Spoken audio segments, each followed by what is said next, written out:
ಸಾಧ್ಯ. ಅಂತ ಒಂದು ವ್ಯಕ್ತಿತ್ವ ಎಲ್ಲರಿಗೂ ಬರೋದಲ್ಲ. ಅದಕ್ಕ ಆಗ್ಲೇ ಪುರಾಣ ಹೇಳ್ಬೇಕಾದ್ರೆ ಅವ್ರ ಪೂಜ್ಯರು ಹೇಳ್ತಾ ಇದ್ರು,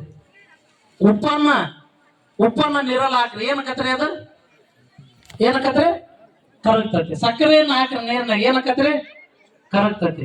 ಮಂಜುಗಡ್ಡೆಯನ್ನು ಹಾಕ್ರಿ ನೀರ್ನಾಗ ಏನಕತ್ರಿ ಕರಗ್ತತಿ.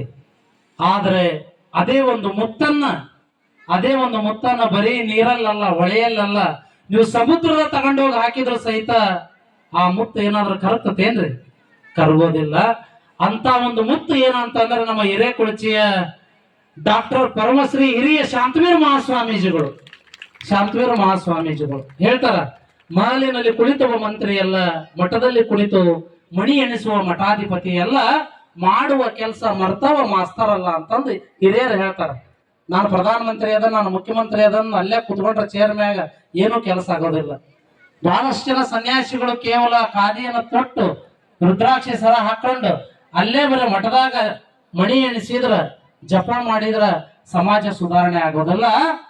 ಪರಮ ಪೂಜ್ಯರು ಅಲ್ಲಿ ಏನು ಮಠವನ್ನು ಬಿಟ್ಟು ಇವತ್ತು ಏನು ನಿಮ್ಮ ಮನೆಗೆ ಪಾದಗಳನ್ನು ಬೆಳೆಸಿದ್ರು. ಇವತ್ತು ಪರಮ ಪೂಜ್ಯರು ಪಾದಗಳನ್ನ ಬೆಳೆಸಿ ನಿಮ್ಮಲ್ಲಿ ಭಿಕ್ಷಾಟನೆಯನ್ನು ಮಾಡಿದ್ರು.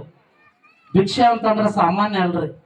ಇವತ್ತು ಕೆಲವರು ಭಿಕ್ಷೆ ಮಾಡ್ತಾರೆ ತಮ್ಮ ಹೊಟ್ಟೆ ತುಂಬಿಸ್ಕೊಳ್ಳೋಕೋಸ್ಕರ. ಆದರೆ ಪರಮ ಪೂಜ್ಯರ ಹಿಂದೆ ಭಿಕ್ಷೆ ಏನಿದೆ ಅಲ್ಲ, ಅದು ಬಹು ಜನರ, ಬಹಳಷ್ಟು ಸಮಾಜದ ಶೋಷಿತರ, ದುರ್ಬಲರ, ನಿಮ್ಮಂತ ತಾಯಂದ್ರ ದುರ್ಬಲರ ಒಂದು ಹೊಟ್ಟೆ ತುಂಬಿಸುವಂತ ಒಂದು ಏನಿದೆ ಅಲ್ಲ, ಒಂದು ಕಳಕಳಿ ಇದೆ ಅಲ್ಲ, ಅದಕ್ಕೆ ನಾವೇನಂತಂದ್ರೆ ಅವ್ರಿಗೆ ಒಂದು ಗೌರವವನ್ನು ಕೊಡ್ಬೇಕು. ಒಂದು ನೀವು ತಿಳ್ಕೊಳ್ರಿ, ನಾವೆಲ್ಲಾ ಕಡೆ ಈಗ ಭಾಷಣ ಮಾಡ್ತೇವೆ, ಶಾಲ್ಯಾಗ ಹೇಳ್ತೇವೆ.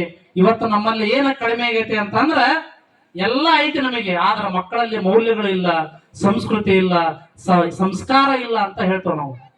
ಇವತ್ತು ಈ ಸಂಸ್ಕೃತಿ ಪಾಠಗಳಲ್ಲಿ ನೋಡ್ರಿ ಏನೇನೋ ಕೇಳ್ತೇವೆ ನಾವು, ಆದ್ರೆ ಈ ಮೌಲ್ಯಯುತ ಶಿಕ್ಷಣ ಇವತ್ತು ಎಲ್ಲಿ ಸಿಕ್ಕಿಲ್ಲ, ಪುಸ್ತಕದಲ್ಲಿ ಇಲ್ಲ, ಯಾವ ಯೂನಿವರ್ಸಿಟಿಗೆ ಹೋದ್ರೂ ಸಹಿತ ಸಿಗಲ್ಲ.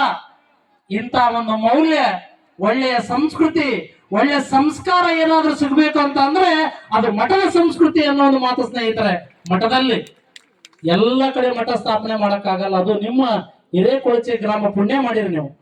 ನೋಡ್ರಿ, ಪ್ರತಿಯೊಂದು ಊರಾಗ ಹೋದ್ರೂ ಮಠ ಇರಂಗಿಲ್ಲ.